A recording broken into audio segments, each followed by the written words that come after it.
Bon, on est parti. Ah oui. Salut Olivier. Salut Aurélien. Alors le blogging, il paraît que c'est mort. C'est quoi cette histoire? Tu entends ça depuis 2016, effectivement. Depuis Ouais. 2016, on a cette question qui revient parfois. Olivier a donc une formation qui s'appelle Blogueur Pro et je lui disais, j'ai plusieurs personnes qui m'ont dit « Ah mais Olivier, il relance encore Blogueur Pro et tout » et j'ai vu le lancement. Franchement, c'était super chouette. Les vidéos étaient top, super qualitatives et puis surtout, on voit que ça marche en fait. Donc j'aimerais bien que tu nous donnes ton point de vue, que tu répondes à ça. Ouais. Pourquoi tu continues de lancer Blogueur Pro? Est-ce que le blogging a de l'avenir? Je sais que c'est souvent quelque chose qu'on entend, donc qu'est-ce que tu as à dire pour ta défense? Écoute, non, mais déjà, effectivement, sur le lancement, je suis très content parce que depuis déjà plusieurs années, à chaque fois, je fais venir un réalisateur du Québec pour rencontrer certains de mes clients et on tourne des superbes études de cas et c'est toujours très sympa et très inspirant. Ouais, c'est clair. Puis en plus, ça me permet de voir mes clients sur place, tu vois, leur mode de vie, etc. Parce que tu vas les visiter, tu vas chez eux, ouais. Tu filmes et c'est vrai que les vidéos du lancement, c'est génial, quoi. C'est très beau. Et le gars auquel je fais appel, donc François, c'est un vrai réalisateur de documentaires, quoi. Tu vois, il a fait des trucs pour l'équivalent de Discovery Channel au Canada et tout. Ouais. Donc, tu as vraiment l'impression de regarder un documentaire quand tu regardes les trucs. En tout cas, ça envoie du steak. Mais donc, bref, donc déjà, effectivement. Avant même de parler de ça, c'est clair que juste tu regardes les résultats des élèves de Blogueur Pro, tu vois que ça marche toujours. Mais déjà, il faut expliquer pourquoi. Donc, il se trouve que d'ailleurs, j'ai fait toute une conférence sur le sujet au Brésil. Donc, pour les gens qui voudront vraiment aller dans le détail, ils pourront aller voir. Ça dure genre 45 minutes. Mais en fait, il y a quand même deux facteurs importants qui font que encore aujourd'hui, pour moi, le blogging, c'est super important. Mais d'abord, on va quand même se mettre d'accord sur quelque chose. Quand je dis que le blogging, c'est important, je ne dis pas qu'il faut juste un blog. Hein.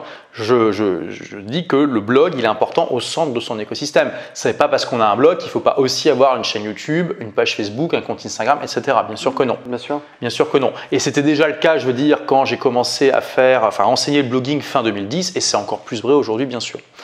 Donc, pourquoi il faut avoir un blog au centre de son écosystème? C'est pour deux raisons principales. La première, c'est la propriété.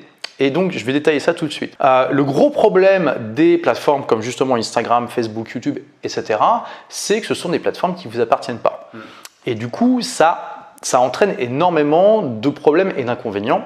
Le tout premier, c'est que toutes ces plateformes ont des conditions d'utilisation qui sont précises et qui peuvent changer du jour au lendemain, et ça change du jour au lendemain assez fréquemment. Si vous allez dans un événement d'infopreneurs et que vous demandez à une centaine de personnes combien ici parmi vous ont déjà eu une chaîne YouTube ou un compte Facebook ou un compte publicitaire Facebook fermé, vous allez avoir entre 5 et 10 personnes sur 100 qui vont lever la main. Donc, ce n'est pas fréquent, mais ce n'est pas non plus rare, ça arrive. Et ça, c'est déjà le premier problème. Vous pouvez très bien faire quelque chose qui est soit, on va dire, autorisé ou en tout cas toléré sur une plateforme, puis à un moment ils disent non, finalement on s'est rendu compte que votre domaine on n'en veut plus, au revoir quoi. Et tout ce que vous avez bâti comme compétences, comme communauté, etc., vous pouvez vous retrouver à la rue. Après, c'est pas courant, mais ça peut arriver et c'est quand même important d'avoir justement un blog au centre parce que au moins sur votre blog vous êtes le propriétaire, personne ne peut vous virer. Ensuite, il y a le fait aussi que souvent ces plateformes ont une stabilité qui est inexistante en fait. Elles évoluent extrêmement vite, elles évoluent tout le temps, notamment au niveau de leur algorithme. Si vous étiez un spécialiste de Facebook en 2014 et que pour une raison X ou Y vous avez laissé tomber et que vous revenez aujourd'hui, grosso modo tout ce que vous saviez à l'époque, vous pouvez le jeter à la poubelle et repartir de zéro parce que ça a complètement changé. Et au-delà de ça, on voit aussi que les algorithmes, les changements d'algorithme peuvent se faire au détriment des utilisateurs commerciaux des plateformes. On l'a vu encore il y a quelques mois sur Facebook où du jour au lendemain, la portée des pages s'est complètement effondrée et il y a des tas de gens qui pendant des années, ils ont eu beaucoup de succès, mais voilà, tout ce qu'ils avaient bâti s'est effondré du jour au lendemain et on voit notamment les journaux qui avaient bâti toutes des communautés autour de leur page qui étaient désespérés. Il y a des boîtes qui ont fermé aux États-Unis. Il y a des gens qui se sont retrouvés en faillite à cause de ça, ou en tout cas dans des problèmes financiers super importants. Et on a vu notamment des journaux partout dans le monde, y compris en France, qui du coup ont vraiment passé des pubs désespérées pour inciter les gens à venir dans des groupes de discussion, parce qu'aujourd'hui, du coup, ce qui a remplacé les pages, c'est les groupes de discussion. Mais bon, scoop, d'ici quelques mois, quelques années, il est fort probable que Facebook aussi dise « Ah, bah non, finalement, on s'est dit que les groupes, bah non, on a bien réfléchi, puis on s'est dit que finalement, vous deviez payer aussi pour que les gens dans les groupes puissent voir les posts. » Et donc, il faut quand même bien se rendre compte de ça, c'est que quand vous bâtissez votre contenu et votre communauté sur des plateformes qui ne vous appartiennent pas, vous êtes complètement soumis à leur arbitraire et à leurs décisions stratégiques qui ne sont pas tout le temps alignées avec vos décisions stratégiques, voire même souvent pas alignées du tout. Et alors, on va me dire parfois, mais d'accord, mais finalement, quand tu as un blog, tu es aussi soumis à des changements d'algorithmes, notamment des moteurs de recherche, notamment de Google. Ouais. C'est vrai. Mais quand même, il faut quand même bien reconnaître que quand tu regardes l'historique, il y a une bien meilleure stabilité dans le temps de Google par rapport à Facebook ou Twitter ou d'autres choses comme ça. Finalement, le média social qui se rapproche le plus de la stabilité de Google, c'est YouTube. On va peut-être en parler après, mais clairement, bon, il y a quand même pas mal de choses qui ont changé. Hein. Ça évolue quand même pas mal Google, mais à partir du moment où vous n'êtes pas extrême dans votre optimisation de votre référencement, donc typiquement, vous ne tombez pas dans ce qu'on appelle le black hat, c'est-à-dire vraiment les pratiques qui sont déclarées, qui sont trop agressives aux yeux de Google. Grosso modo, ce que vous aviez appris en 2008, les bases fonctionnent toujours. Il y a beaucoup de détails qui ont changé, mais finalement, créer du bon contenu qui apporte de la valeur, voilà, mettre le mot-clé principal dans le titre, dans la description, dans l'article, avoir des liens de qualité qui viennent d'autres sites. Voilà, faire en sorte que votre site il se charge rapidement, qu'il ait une bonne interface, tout ça, ça reste encore valable aujourd'hui et ça sera sans doute encore valable dans 10 ans. Donc voilà, le web change en permanence, mais il change plus lentement au niveau de Google et ça c'est important. Ensuite, le deuxième corollaire du fait que vous n'êtes pas propriétaire de ces plateformes, c'est aussi, et j'en viens donc à la deuxième raison principale pour laquelle vous devriez avoir un blog, c'est que vous n'êtes pas maître de l'interface. Et que du coup, ça pose un énorme problème au niveau de votre taux de conversion.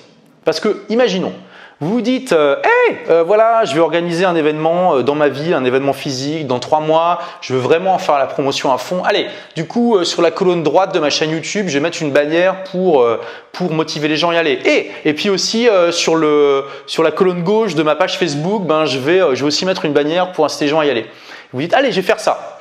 Puis en fait, vous pouvez pas. Non, parce que l'interface ne vous appartient pas non plus. Il faut quand même se rendre compte de ça. Je veux dire, là, les gens, ils bâtissent du contenu, non seulement sur les sites qui leur appartiennent pas, mais ils maîtrisent rien dans l'interface, rien du tout. Et non seulement vous pouvez pas l'utiliser comme vous voulez, mais en plus ça peut changer du jour au lendemain. Et non seulement ça peut, mais ça le fait.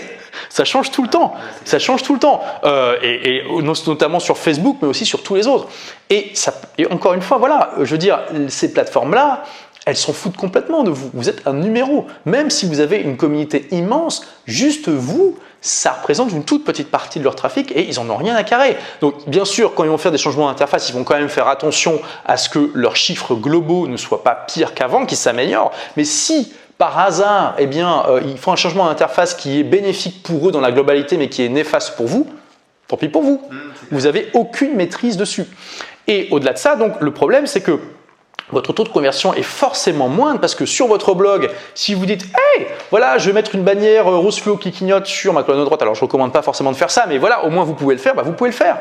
Si vous voulez mettre une lightbox, et on sait bien que ce qui convertit le mieux aujourd'hui, encore maintenant, c'est les lightbox. Voilà, c'est les petits pop-up, c'est-à-dire les choses qui s'affichent devant. Vous ne pouvez pas faire ça sur Facebook, sur YouTube, sur Twitter, sur Instagram, vous pouvez faire ça nulle part, à part sur votre propre blog. Et on sait très bien que rien que ça peut multiplier par 2 ou 3 votre taux de conversion du jour au lendemain. Donc je veux dire, sur YouTube, quand vous avez 2% de taux de conversion, alors je vais quand même, qu'est-ce que je veux dire par taux de conversion? On va dire que sur 100 vues, c'est le nombre de personnes qui s'inscrivent à votre mailing list, c'est-à-dire qu'ils deviennent des prospects. Ouais. Parce que encore aujourd'hui, l'email reste la manière la plus efficace de contacter les gens. On a peut-être ManyChat qui aussi apporte une dimension supplémentaire, mais pareil, je recommande. Donc ManyChat, c'est finalement envoyer des messages sur Messenger de Facebook. Mais pareil, je ne recommande pas de mettre ça au cœur de son business parce que vous bâtissez à ce moment-là, encore une fois, une liste sur une plateforme qui ne vous appartient pas. Alors que votre liste email, personne ne peut vous l'enlever. Même si par extraordinaire, votre autorépondeur, donc le logiciel qui envoie des emails, vous dit non, on ne peut plus travailler ensemble, vous exportez votre liste, vous l'importez dans un autre logiciel, basta, c'est fini, ça reste à vous. Demain, Facebook vous dit « Bah non, désolé, vous ne pouvez plus envoyer de message sur Messenger ». Il y a eu des blocages justement sur ManyChat. Il y a eu des blocages, bien sûr. ManyChat aussi n'a pas pu prendre de personnes pendant plusieurs mois. Je ne sais même pas si c'est résolu maintenant, tu vois. Je sais même pas. Peut-être que Facebook, à un moment, va dire non, finalement, on s'est rendu compte que ça n'apportait pas de valeur. Ça peut très bien arriver du jour au lendemain. Et là, vous pouvez rien exporter. Vous êtes bloqué. Vous êtes complètement bloqué. Enfin, je veux dire, il faut se rendre compte de ça. Donc voilà, pour revenir sur le taux de conversion, si vous avez 2% de conversion sur votre chaîne YouTube, c'est-à-dire que grosso modo, sur 100 vues, vous avez 2 personnes qui s'inscrivent à votre mailing list. C'est magnifique. Vous êtes un dieu vivant. Je veux dire, vous baladez dans la rue, il y a une lumière qui descend du ciel, vous entendez Alléluia en background, vous brillez la nuit, c'est génial quand vous allez en discothèque. Enfin, vous êtes vraiment quelqu'un d'extraordinaire. Quand vous avez 2% sur votre blog, vous avez juste raté votre vie. Enfin, je veux dire, il faut vous reconvertir en autre chose. Vous allez élever des chefs dans le Larzac, et ce sera sans doute mieux. Donc voilà, il faut se rendre compte de ça. C'est pas difficile d'atteindre un taux. Je dis pas que c'est forcément facile, mais en tout cas, c'est possible d'atteindre un taux de transformation de 5% sur son blog. Et j'ai des élèves qui font du 10, 15, parfois du 20%, notamment en proposant des bonus qui sont liés à l'article en question. Et je veux dire, ça, sur le long terme, ça fait une différence énorme. Parce qu'il faut calculer, je veux dire, 100 visiteurs, enfin, on pourrait calculer à 100 ou 1000 visiteurs par jour. Vous pouvez faire le calcul, tiens, 100 visiteurs par jour, avec 2 et 5% de conversion, ou même 10, au bout d'un an, combien vous avez de personnes dans votre mailing list? Ça fait une différence absolument énorme. Donc, il faut bien se rendre compte de ça. Et finalement, il y a aussi une troisième raison qui est extrêmement importante. Parce que beaucoup de gens disent, oui, mais attends, le blogging, c'est has-been, etc. Et tu vois, on en parlait, mais il faut vous rendre compte d'une chose quand même. Moi, je réponds souvent comme ça, mais je leur dis, mais est-ce que Google, c'est has-been? T'as arrêté d'utiliser Google? Donc là, les gens me disent, non, j'utilise toujours Google. Je dis, mais tu te rends compte que l'essentiel du trafic d'un blog vient de Google quand même. Et là, faut vous rendre compte quand même. Je veux dire les blogs c'est obsolète, c'est dire Google c'est obsolète. Google, malgré tous les progrès qui ont été réalisés ces dernières années, ça reste le moteur de recherche numéro 1. YouTube, c'est le deuxième.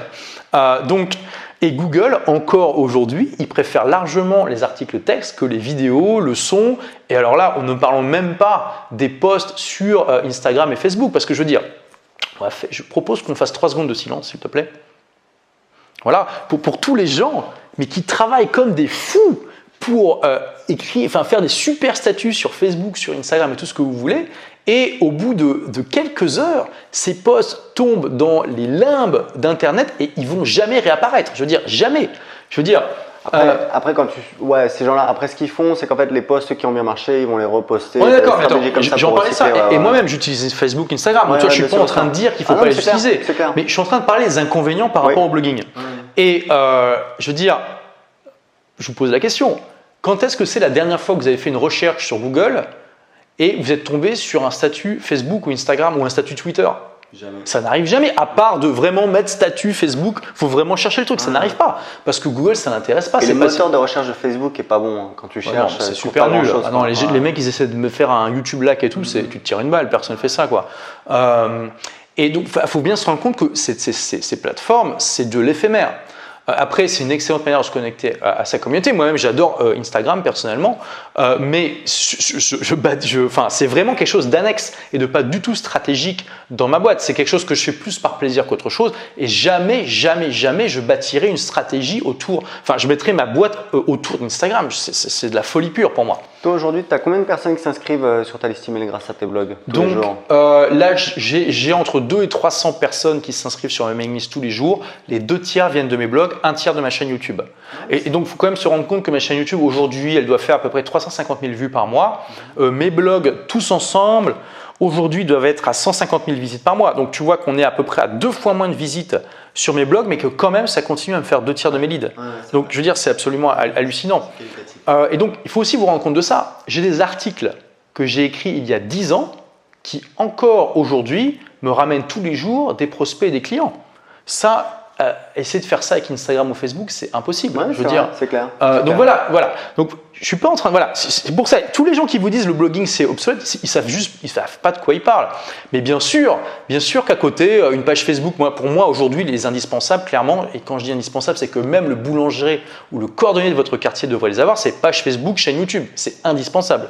La chaîne YouTube, parce que clairement la vidéo ça rajoute une dimension. Je veux dire, aujourd'hui je crée la plupart de mon contenu sous forme de vidéo, parce que pendant plusieurs années je me suis consacré à l'écriture de mon livre, donc j'avais pas envie d'écrire d'articles, donc j'ai fait autre chose. Donc la vidéo c'est une excellente manière de vous connecter humainement à votre audience, c'est un format que les gens aiment consommer, etc. Donc la vidéo c'est top. Facebook Aujourd'hui, avec la publicité notamment, c'est extrêmement efficace. Instagram, personnellement, j'aime beaucoup, plutôt au niveau personnel, donc ce média social, mais je trouve pas ça ultra stratégique. Twitter, bon, ils ont juste commencé à gagner de l'argent il y a quelques mois, donc. Twitter, c'est dead. Ils évoluent plus. Moi, personnellement, je ne crois absolument pas à cette plateforme. Voilà, en plus, ça a toujours été, ça reste la cour de récréation, même s'ils essaient de plus en plus de modérer un maximum, mais finalement, ça reste un peu n'importe quoi. Et Snapchat alors, parce que J'ai fait Snapchat pendant un moment, et quand Instagram a sorti la fonction similaire à Snapchat, à savoir les 6 stories, je laissais tomber Snapchat. En plus, Snapchat a complètement changé son interface du jour au lendemain et a vraiment mis en avant les gros comptes. Moi, ma portée, mon reach sur Snapchat a été divisé par 4 du jour au lendemain. J'ai fait, bon, les mecs, au même moment où Instagram a sorti ses stories, j'ai dit, bon, les gars, ça va, quoi. Donc, j'ai complètement arrêté Snapchat. Et aujourd'hui, en plus, ce qui est bien avec Instagram, c'est que quand vous publiez une stories dessus, c'est aussi publié sous forme de stories sur Facebook. Et comme j'ai une page Facebook qui est suivie par pas mal de personnes, tout de suite, ça multiplie par 2 ou 3 la portée, c'est cool, quoi. Mais bon, je fais plus ça par plaisir, vraiment que pour le business. Mais voilà, l'écosystème, c'est important. Mais le blog, ça reste vital aujourd'hui. Ne croyez personne qui vous dit le contraire. Souvent, les gens qui vous disent le contraire, d'ailleurs, c'est des gens qui ont quelque chose à vous vendre, c'est une manière de se positionner. On connaît bien ça en marketing. Ça s'appelle le nous contre eux. Et on va dire, voilà, vous comprenez tous ces gens qui vous disent que le blogging, c'est dead. Donc vous dites, ah, du coup, ouais. Donc voilà le nouveau truc qui marche aujourd'hui. Mais retenez bien ça. C'est pas parce que quelque chose est plus à la mode que ça marche plus. Et parfois, comme disait Aurélien, c'est même parce que quand ça commence à peut être à la mode que ça marche mieux parce que vous avez moins de concurrence. Ouais, c'est vrai, et les gens qui comprennent les principes cœur, ils se rendent compte que ça fonctionne toujours. Donc je veux dire, la prochaine fois qu'on vous dit le blogging est mort, dites-leur ce que je vous ai dit, on verra s'ils arrivent à réfuter ça parce que. Et puis il n'y a qu'à voir les études de cas. Moi j'ai vu dans ton lancement les études de cas de tes élèves qui ont suivi la formation il y a 1 an et qui ont créé un business rentable avec un blog. Je veux dire, ça parle pour soi. En tout cas, merci Olivier pour tes réponses, c'est hyper pertinent. On voit quand même que Olivier, il est passionné, ça fait plaisir à voir, c'est génial. Pour les gens qui veulent te suivre, je vais mettre les liens en dessous de la vidéo, ta chaîne YouTube, tes blogs. Ouais. Et une prochaine à Lisbonne. À l'année prochaine. Ça marche. Allez, merci Olivier. Ciao.